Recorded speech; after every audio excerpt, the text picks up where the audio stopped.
ত্রিফলা আলোকাণ্ডে এবার কংগ্রেসের বিক্ষোভ ঘিরে উত্তেজনা। পুরসভার সামনে যুব কংগ্রেস সমর্থক ও পুলিশের ধস্তাধস্তি, পুলিশের বিরুদ্ধে লাঠিচার্জের অভিযোগ।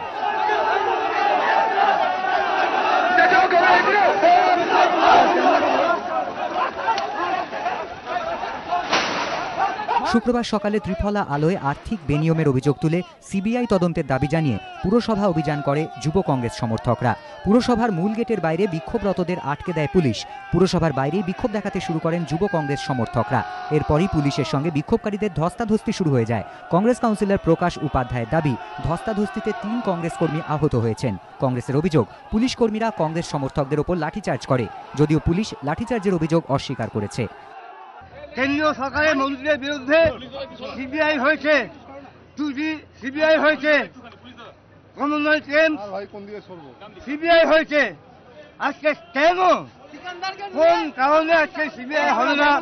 এই টাইটেল ক্যাম্পের কেলেঙ্কারিতে মানুষ জানতে চায়, বাংলার মানুষ জানতে চায়।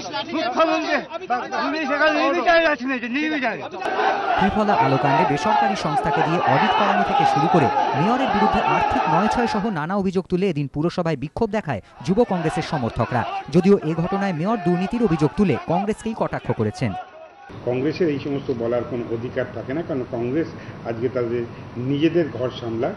যে কোলগেট কেলেঙ্কারি থেকে শুরু করে আদার্স এফডিআই থেকে শুরু করে তারা যখন আজকে বিপর্যস্ত, তারা আজকে রান্নার গ্যাস থেকে শুরু করে বিপর্যস্ত, সেই জায়গায় দাঁড়িয়ে কংগ্রেস আমার গেটে এসে কি বলল তা আমার কাছে কোনো গুরুত্ব নেই, আমি সেই গুরুত্ব দিতে বাধ্য হই।